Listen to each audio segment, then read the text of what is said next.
반려동물의 건강한 삶을 위한 우리 집 주치 TBC 클리닉 펫 건강 365입니다. 요즘 맞벌이 가구가 늘어나면서 집을 비우는 사람들이 많아졌죠. 그래서 집에 키우고 있는 강아지, 고양이가 아파도 병원에 데려가거나 집을 비울 수 있는 그런 시간이 많이 부족해요, 사실. 맞습니다. 사실 제가 아는 동생도 키우는 고양이가 있는데 고양이가 좀 아파요. 근데 이제 평일에 일을 뺄 수 없는 직업을 가지고 있다 보니까 뭐 여만저만 고충이 말이 아니더라고요. 맞아요. 근데 이런 분들을 위한 반가운 소식이 있습니다. 바로 지난 3월부터 국내 최초로 스마트폰 앱을 통한 수의사 비대면 진료가 시작이 됐습니다. 네, 단 조건이 있습니다. 우리 수의사 선생님이 직접 초진한 이 동물들의 재진인 경우에만 허용이 되고요. 우리 아픈 동물 친구들의 모습이나 영상을 이 스마트폰 앱에 띄워주시면 비대면 진료가 이루어지는데요. 지금은 초기이기 때문에 안과 질환만 허용이 됩니다. 네, 그래요. 현행법상 수의사의 비대면 진료는 불법이지만 여러 가지 편의를 위해서 규제가 지금 풀리고 있고요. 실증 사업 방식으로 수의사 비대면 진료가 시작됐습니다. 우리 집 강아지 그리고 고양이가 안과 질환이 있어도 시간이 없어서 병원을 못 갔던 분들 이 서비스 이용하시면 좋을 것 같습니다.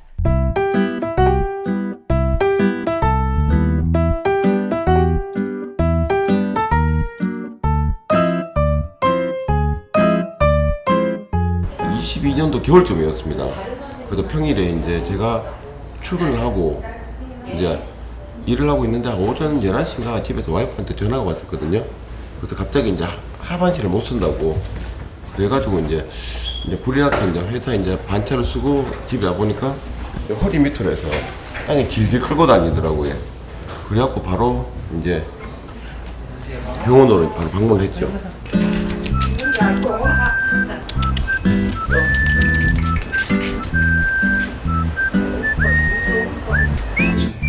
척수 밑에서 대박이 일단 조금 어때요? 여기 요즘 뭐 좀 체중 관리를 조금 해달라고 말씀드렸었는데 다이어트 사료를 바꿨습니다. 네네. 네, 일단 사료부터 바꾸고 네. 일단 원장님 말씀하신 대로 이제 네. 간식 같은 부분은 네. 거의 다 끊었습니다. 다 끊으셨고. 네, 간식은 다 네. 끊고 이제 아침 저녁으로 이제 산책을 이제 네. 너무 오래 아직 무리가 갈까봐 네. 올해는 못 하고 한 2-30분 정도. 딱 좋아요. 네, 오늘도 침 치료하고 예. 그리고 레이저 치료를 예. 좀 진행을 하도록 하겠습니다. 네, 그렇게 하겠습니다. 네. 한 시간은 한 40분 정도 소요가 좀 될 것 같아요. 30-40분 예. 정도. 네, 괜찮습니다.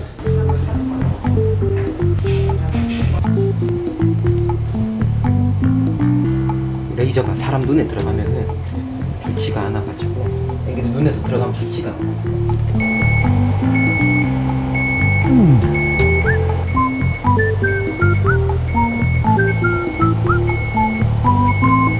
네, TBC 클리닉 펫 건강 365 오늘의 주치 소개해드리겠습니다. 수의사 김현조, 박성필 원장님과 함께합니다. 어서 오세요. 안녕하세요. 네, 네, 범어동물 의료센터 외과 원장 김현조입니다. 네, 안녕하세요.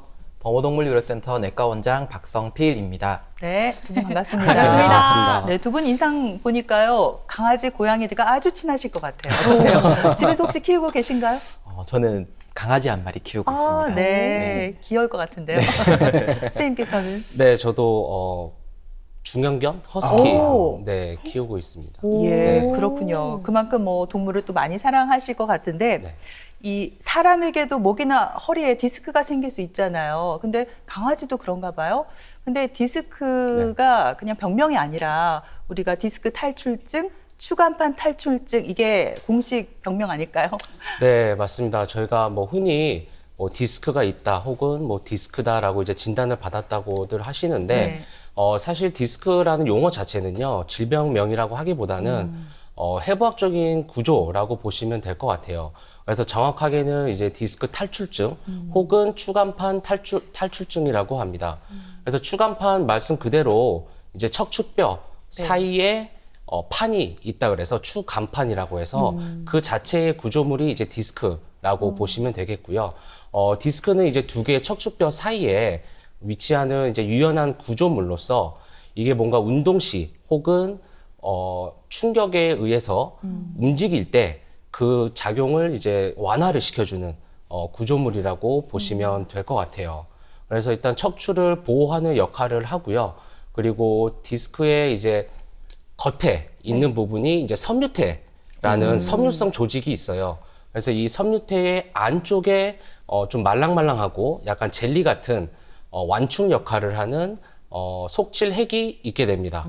그래서 그걸 하나로 디스크 혹은 추간판이라고 저희가 지칭을 하고 있습니다. 네. 네. 우리 강아지들도 사람이랑 똑같네요, 원장님. 추간판 탈출증이 있다는 사실을 꼭 기억을 좀 해주시면 좋을 것 같은데. 맞아요. 근데 그러면 원장님 말씀대로라면 어떤 이유에 의해서 네. 원래 있어야 될 디스크가 이제 빠져나왔다는 거네요.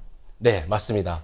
그래서 원래는 해부학적인 구조상으로 원래 위치해 있어야 될 구조물이 어떠한 이제 원인에 의해서 저희가 나중에 또 말씀을 드릴 텐데 그러한 원인들에 의해서 이제 섬유태, 아까 말씀드렸던 섬유성 조직이 파열이 되거나 혹은 그게 찢어질 경우에 혹은 염증으로 인해서 두꺼워질 경우에 척추관 안쪽으로 이 섬유태가 돌출이 되면서 신경을 압박하고 또 통증을 일으키고 심한 경우에는 뭐 부전마비라든지 완전 마비 증상을 일으킬 수 있다고 보시면 될 것 같아요. 네. 네. 아까 원장님이 키우시는 강아지는 네. 허스키. 허스키라고 하셨죠? 예. 목소리는 허스키이지 않으시죠?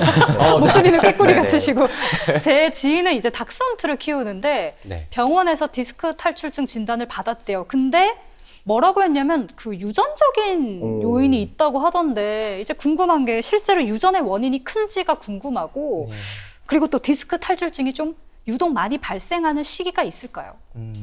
네, 일단은 디스크 같은 경우는 유전적으로 허리가 길거나 다리가 짧은 닥스훈트나 웰시코기 같은 친구들에게서 추간판 문제가 더 흔하게 노출될 수 있습니다. 그리고 보스턴 테리어나 프렌치 불독처럼 선천적으로 척추뼈에 기형이 발생할 수 있는 품종에서도 탈출증이 많이 발생할 수 있고요. 네. 일단은 아기들이 활동성이 많은 3살에서 7살령에 디스크가 고발하는 걸로 알려져 있고 어린 아기들이 아니더라도 노령견에서 네. 사람과 마찬가지로 퇴행성으로도 디스크가 발생할 수 있습니다.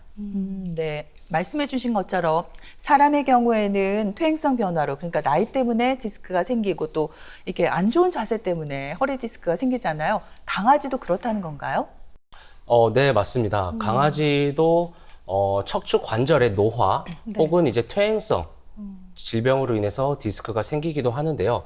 그거를 보통 이제 저희가 만성적으로 디스크가 있다고 이제 말씀을 드리는데 급성의 경우에는 이제 외상으로 인한 충격이나 뭔가 물리적인 압박을 통해서도 디스크 탈출증, 즉 추간판 탈출증이 발생할 수 있는데 네. 그거를 보통 저희가 이제 급성이라고 합니다. 그래서 증상도 훨씬 더 조금 더 심할 수도 있고요. 네, 만성에 비해서.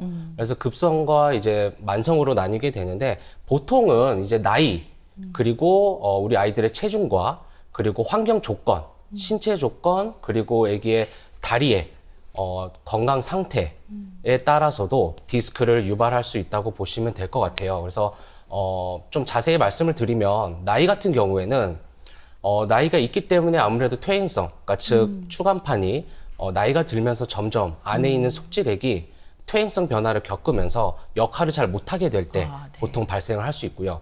체중 같은 경우에는 뭐 아시겠지만 체중이 이제 많이 나가게 되면 부하가 그만큼 좀 많이 걸리기 때문에 네. 추간판 탈출증이 좀 잘 일어날 수 있다고 보시면 될 것 같아요. 그래서 신체 조건은 아까 이제 박선평 원장님께서 말씀하셨던 것처럼 다리가 조금 짧고 허리가 좀 긴 친구들은 아무래도 신체 조건상 디스크 유발이 조금 더 잘 될 수 있습니다. 네. 그렇군요. 제가 듣기로는 강아지의 추간판 탈출증에 있어서도 진행 단계에 따라서 이 종류가 나뉜다고 하더라고요. 어떻게 나뉘는 거예요? 네, 보통 디스크 타입이 보통 3가지 타입이 있다고 보시면 될 것 같은데요. 타입 1은요, 속질핵의 변성이라고 보시면 돼요. 아까 말씀드렸던 섬유태 있죠. 겉에 네. 둘러싸고 있는 태가 안쪽에 속질핵이 있는데 이 속질핵이 어떤 변성 과정이나 아니면 어떤 외부의 압력이나 물리적인 충동으로 인해서 이 속질핵이 척추관 안쪽으로 만약에 터지고 탈출이 된다고 하면 저희가 보통 타입 1으로 분류를 하게 되고요. 그래서 보통 타입 1은 추간판 탈출이라고 말씀을 드리고 타입 2 같은 경우에는 이제 속질핵의 변성이 아니라 섬유태, 아까 말씀드렸던 둘러싸고 있는 이 태가 변성으로 인해서 두꺼워지거나 아니면 찢어지거나 파열이 됐을 때 그때 이제 척추 안쪽으로 돌출되면서 신경을 압박하게 됩니다. 그래서 보통은 이제 디스크 뭐 추간판 돌출이라고 저희가 표현을 합니다. 그리고 타입 3 같은 경우에는 타입 1과 조금 차이점이 있는데요. 타입 1 같은 경우에는 이제 속질 핵이 좀 변성된 안 좋은 그 속질 핵이 돌출됐다고 탈출됐다고 하면은 타입 3 같은 경우에는 좀 건강한 속질 핵이 탈출되었다고 보시면 될 것 같아요. 네. 네. 앞에서 이제 또 유전적인 요인을 말씀을 해주셨는데 우리가 사실 닥스훈트 웰시코기 너무 귀엽잖아요. 그렇죠. 다리 짧아서 계단 못 올라가고 이러면 너무 귀여운데 하지만 이 친구들에게는 오히려 좋지 않을 수 있다 이런 생각이 듭니다. 그러니까 유전적으로 추가판 탈출증이 잘 발생하는 품종이 따로 있다 이렇게 보면 되겠죠. 네. 연구 결과랑 통계를 살펴보게 되면요. 타입 1의 경우 닥순트, 비글, 시추, 프렌치 불독, 웰시코기에서 잘 발생하는 것으로 알려져 있고요. 타입 2의 경우 리트리버, 저먼 셰퍼드, 퍼그, 요크셔 테리어에서 잘 발생하는 것으로 알려져 있습니다. 타입 1의 경우 큰 충격 혹은 외상에 의해 발생하는 경우가 많기 때문에 활동성이 강한 3살에서 6살령에 많이 발생하고요. 타입 2의 경우 퇴행성 변화로 발생하는 경우가 많기 때문에 노령견에서 많이 발생합니다.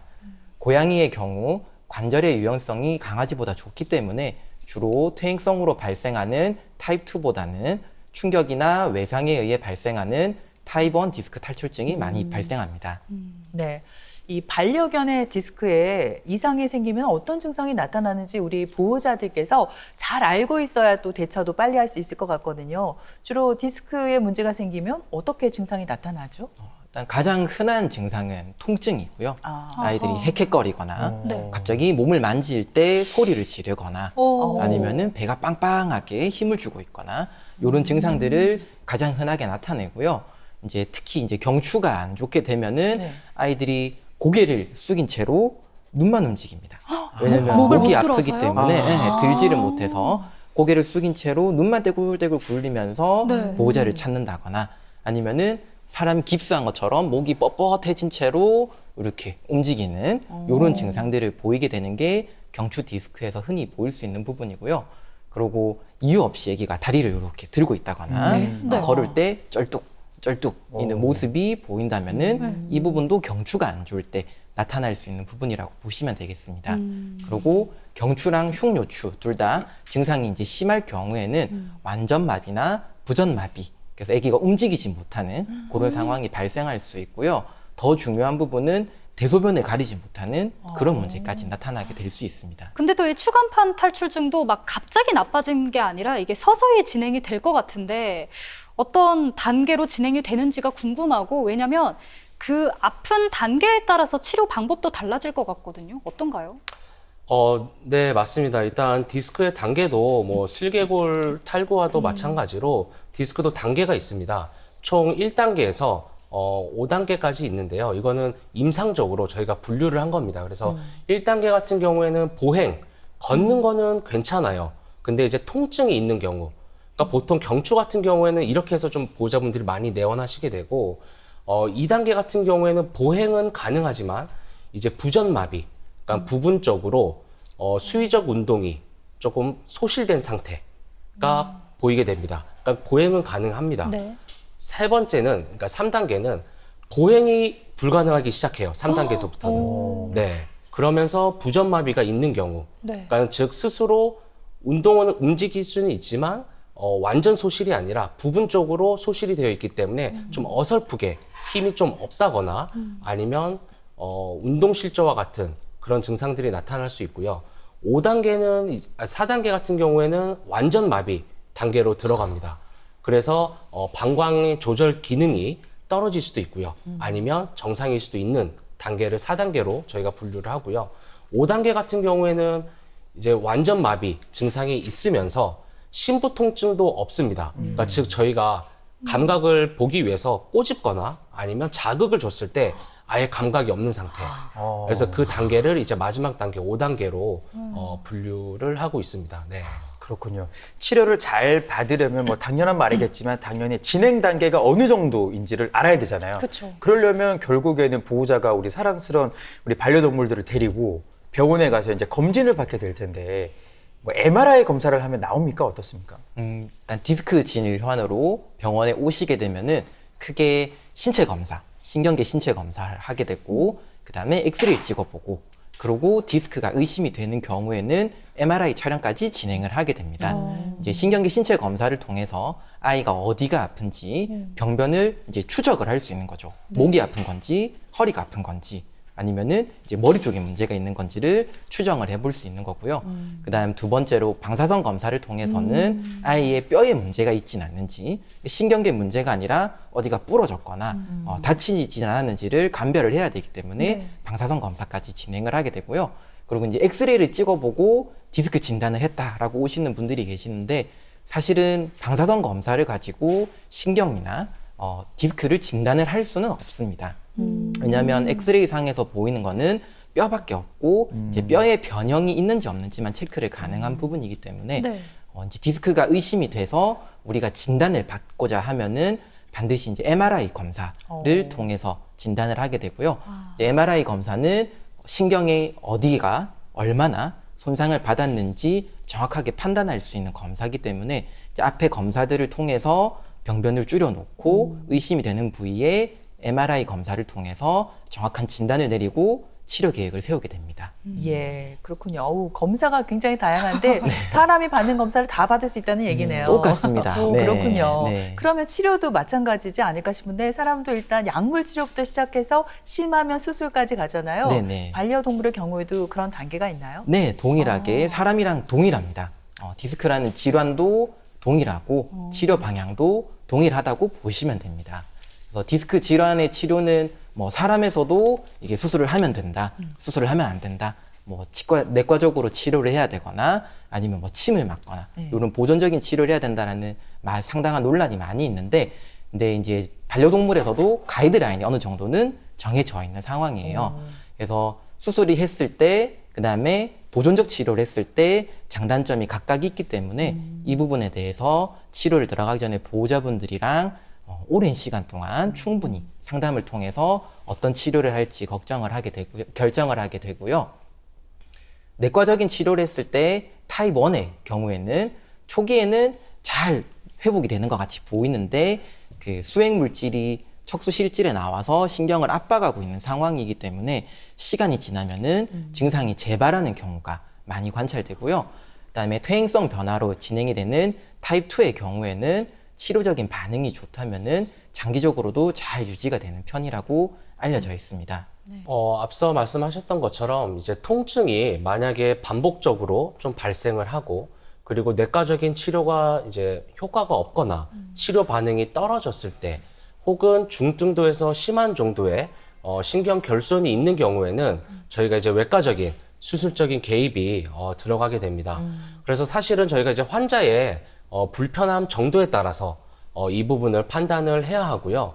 그리고 척수 손상의 심각성 정도가 얼만큼 속질핵이 아까 말씀드렸던 속질핵이 얼만큼 신경을 압박하고 있는지 그리고 얼만큼 압박을 했는지 기간 그리고 탈출된 이제 속질핵의 양이 얼만큼이나 되는지를 MRI 검사를 통해서 저희가 확인을 하고요. 네. 그리고 거기에 맞는 적절한 외과적인 치료가 들어가게 됩니다. 네, 지금 이제 말씀해주신 부분이 외과적인 치료, 수술적인 부분을 얘기해 주셨고, 네.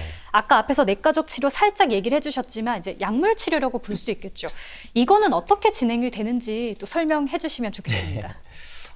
디스크 질환에서 내과적인 치료는 보통 수술이 필요하지 않을 정도의 이제 경미한 디스크 질환이거나 아니면은 수술이 필요할 정도로 심각한 디스크 질환이지만 아이들이 나이가 많거나 아니면 이제 기저질환, 그래서 뭐 심장병이 있거나 뭐 호르몬 질환이 있거나 신부전이 있거나 네. 이런 기저질환이 있게 돼서 마취할 때 아기의 위험성이 올라가 있는 상황이라고 할 때 내과적인 치료를 고려하게 되고요.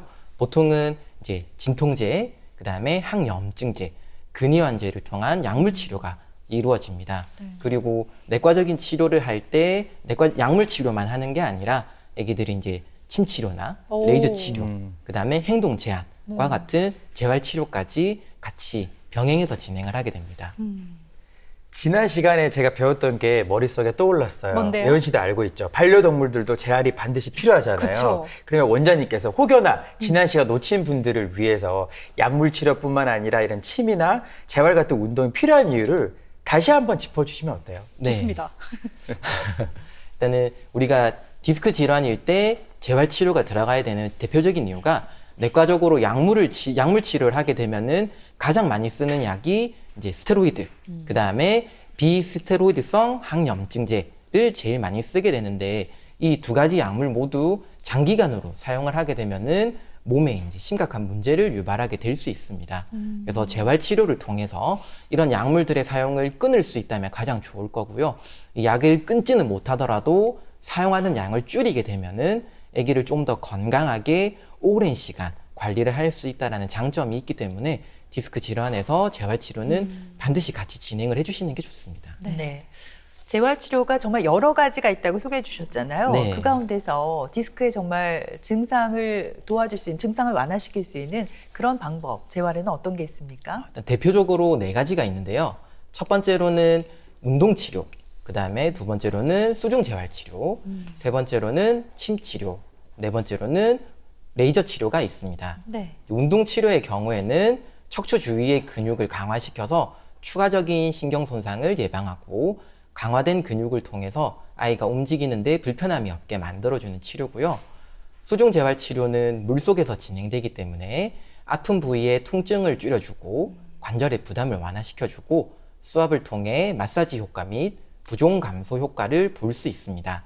그리고 전침 치료는 혈자리를 자극해 여러 호르몬의 분비를 촉진시키고 이를 통해 신경 자극과 세포 재생에 도움을 주고 통증 완화에 도움이 되는 치료입니다. 레이저 치료는 빛 에너지를 이용해서 세포를 활성화시키고 이를 통해 조직 재생 및 통증 완화에 도움이 되는 치료가 되겠습니다. 원장님, 저는 전침 치료 너무 흥미를 가지고 있었거든요. 네네. 왜냐하면 사람처럼 혈자리 누르려면 네네. 근데 우리 아이들이 가만히 있지를 못할 것 같은데 이러면서 움직이고. 그러니까요. 어떻게 해요? 일단은 생각보다 아이들이 치료를 잘 받는 편이고요. 어머. 사람들에도 혈자리가 있지만 우리 동물들, 뭐 강아지뿐만이 아니라 뭐 말, 뭐 거북이 이런 동물들도 다 혈자리를 가지고 있어요. 거북이도요? 거북이도 있어요. 우와. 네. 그래서 이제 우리 아이들의 전침 치료는 네. 혈자리에 침을 꽂아가지고 이제 경혈을 자극을 해주고 거기다가 전기 자극을 흘려주는 장치를 설치를 해서 전기 자극도 흘려줘서 치료를 하게 됩니다. 전침 치료는 환자를 보통 보정 틀에 올려놓고 진행하게 되는데요. 사람처럼 가만히 계세요 한다고 아이들이 있지를 않기 때문에 네, 보정 틀에 올려놓고 일반적으로 진행을 하게 되고 이제 협조가 잘 되는 아이들의 경우에는 보호자분이 잡고 계시거나 아니면 아이들이 그냥 앉혀놓고 진행을 하는 경우도 있습니다. 네, 그래서 큰 강아지 그리고 고양이 같은 경우는 움직이면 할 수가 없어요.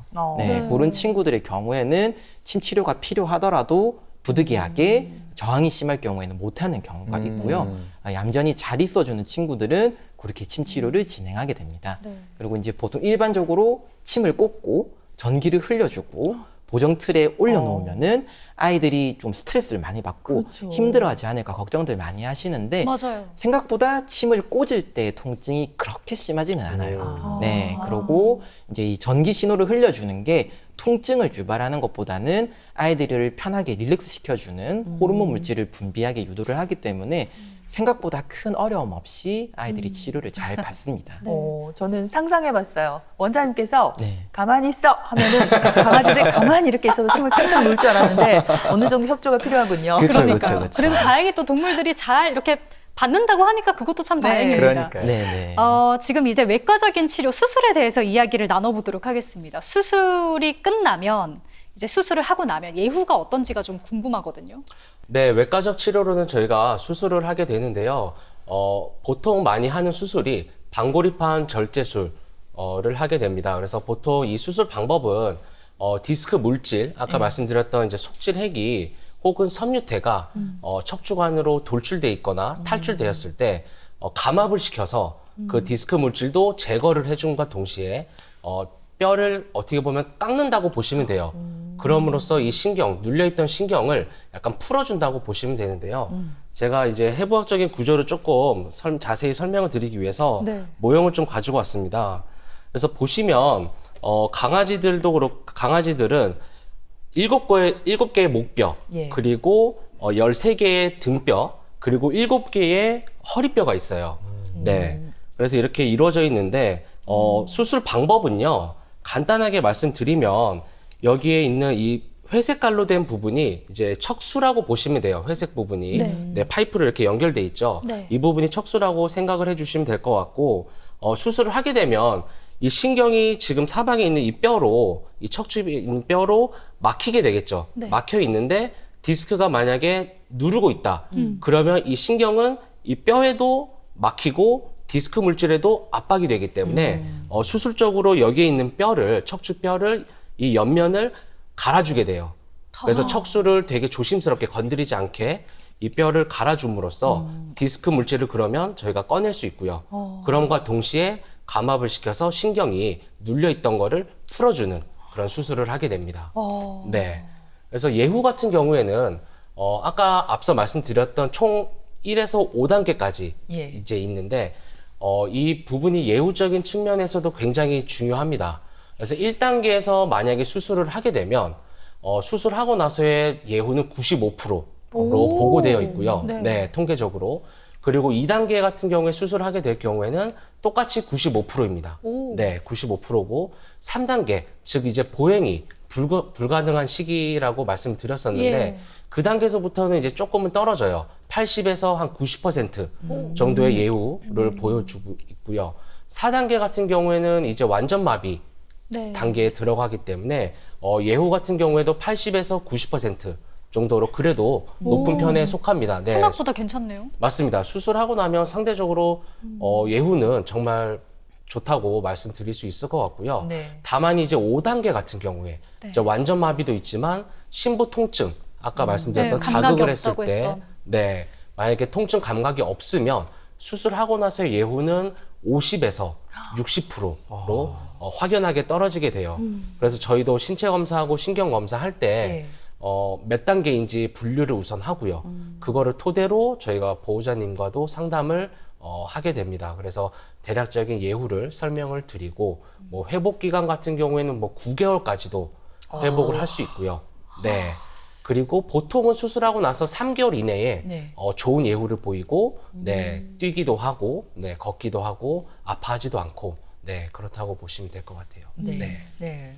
생각보다 수술 후에 그 치료 성공률이 굉장히 높은데요.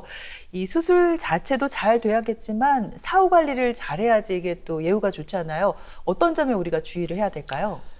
네. 일단 사후 관리도 우리가 수술하고 나서 관리도 굉장히 중요하고요. 우선 수술의 목적이 사실은 이제 통증을 없애주기 위함도 있지만, 방광, 즉 배뇨의 수의적인 운동을 제어 능력을 회복시켜주는 데 있습니다. 그래서 신경이 압박이 되게 되면 네. 방광에서도 수축 능력을 소실될 수 있어요. 그래서 소변을 잘 못 보거나 아니면 정말 방광이 팽창된 상태에서 의지와 상관없이 소변이 흘러나오는 경우. 그래서 이런 것들을 생각을 하고 고려를 해서 저희가 수술을 진행하게 되고요. 그래서 그만큼 수술하고 나서 방광 관리가 굉장히 많이 중요합니다. 그래서 수술하고 저희가 보통은 한 5일 정도 입원을 하는데요. 입원하는 동안에 당연히 통증 케어도 같이 들어갈 거고 통증 관리도 그러면서 방광 능력, 그러니까 제어 능력을 평가를 합니다. 스스로 소변을 보는지. 그래서 만약에 스스로 소변을 보면 저희가 한 4에서 5일 정도 입원을 하고 그리고 퇴원을 하게 되고요. 근데 만약에 수의적인 능력이 방광의 능력이 없다고 하면 네. 사실은 집에 가서 보호자분께서 이 방광을 압박을 시켜주기가 굉장히 좀 힘들 수 있어요. 네. 그래서 방광을 압박하지 않으면 소변을 보지 못하기 때문에 뭐 방광염이라든지 정말 심할 경우에는 뭐 폐혈증으로도 이어질 수 있기 때문에 이 방광을 비우는 게 쉽지 않으면 저희는 보통 입원을 조금 더 연장을 해서 권해드립니다. 그래야지만 병원 안에서 저희도 적절하게 방광을 압박해서 소변을 좀 볼 수 있게끔 네, 하는 관리를 좀 하게 됩니다. 근데 사실은 치료받고 나면 우리 반려동물들이 나 이제 몸 괜찮네? 막 뛰어다닐 수 있잖아요. 그렇게 되면 아무래도 상처가 더디게 회복이 될 수 있으니까 이럴 때는 케이지 휴식이라는 게 또 있더라고요. 네, 일단은 영어로 이제 케이지 레스트라고 얘기를 많이 하는데요. 단어 그대로 케이지 안에서 가만히 쉬는 치료 방법을 말합니다. 보통은 이제 수술적인 치료를 하지 않고 내과적으로 아이들을 관리할 때 많이 하게 되는 방법인데요. 이제 움직임을 제한을 해서 이 신경이 추가적으로 다치는 것도 막고 신경이 회복되는 시간도 벌어주는 그런 치료 방법이고요. 수술을 진행한 친구들의 경우에는 반드시 이 과정이 필요한 것은 아니에요. 왜냐하면 아까 말씀드린 것처럼 입원을 보통 하고 퇴원을 하기 때문에 충분히 몸이 회복할 수 있는 시간은 벌고 퇴원을 하게 되는 거라서 이제 수술을 받은 친구들의 경우에는 반드시 필요한 과정은 아니고 오히려 너무 오랫동안 이 움직임을 제한을 하게 되면 아이들의 근육이 빠지게 됩니다. 생각보다 빨리 빠져요. 네. 한 일주일, 2주일 이렇게 안 움직이고 가만히 놔두면은 앙상할 정도로 근육이 빠지는 경우가 많거든요. 근데 오히려 이런 경우가 돼버리면은 신경은 돌아왔는데 근육이 없어서 아이들이 움직이지 못하는 그런 일이 발생할 수 있기 때문에 물론 이 수술 부위나 신경 쪽에 무리가 가게 움직이는 것은 좋지는 않지만 그런 무리가 가지 않는 선에서라면은 적당한 걸어다니는 정도의 운동을 해주시는 게 회복하는 데 훨씬 더 도움이 됩니다. 네. 오늘 TBC 클리닉 펫 건강 365 첫 번째 코너로 이 강아지들의 추간판 탈출증에 대해서 알아봤습니다. 마지막으로 반려견을 키우는 우리 시청자분들께 도움이 되는 말씀이 있다면 전해주실까요? 네. 우선 앞서 이제 말씀드렸던 것처럼 우리 아이들도 디스크 탈출증, 즉 추간판 탈출증이 사람에 비해서는 좀 적을 수 있지만 흔하게 많이 노출되는 신경학적인 질병이라고 일단은 알고 계시면 좋을 것 같고요.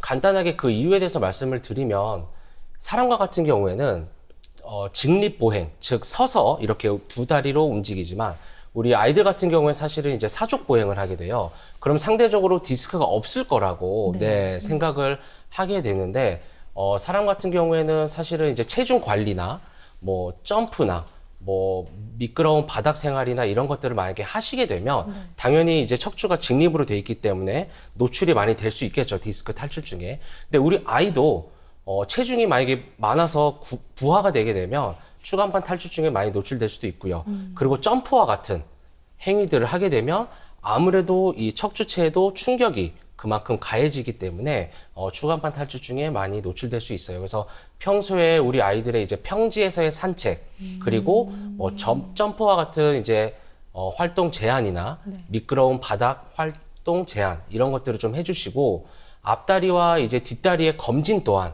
주기적인 검진 또한 매우 중요합니다. 그래서 앞다리나 뒷다리가 만약에 조금 안 좋거나 불편할 경우에 우리 아이들이 허리에 이제 좀 많이 체중을 부하를 하게 되고 힘을 많이 쓰기 때문에 허리 디스크 증상을 많이 나타낼 수도 있어서 충분한 이런 습관과 체중 관리와 이런 것들을 통해서도 충분히 예방할 수 있고 또 이 진행의 정도를 늦출 수 있기 때문에 항상 관리에 유의해 주시고 조금 더 아기가 증상이 안 좋다고 느끼신다면 바로 병원에 오셔서 간단한 검사라도 받아보시는 거를 일단은 권장드립니다. 네, 정말 다양한 치료 방법들이 많이 나와 있다는 걸 느끼게 됐습니다. 지금까지 이 시간 도움 말씀에 수의사 김현조, 박성필 원장님께서 수고해 주셨습니다. 오늘 말씀 잘 들었습니다. 고맙습니다. 감사합니다.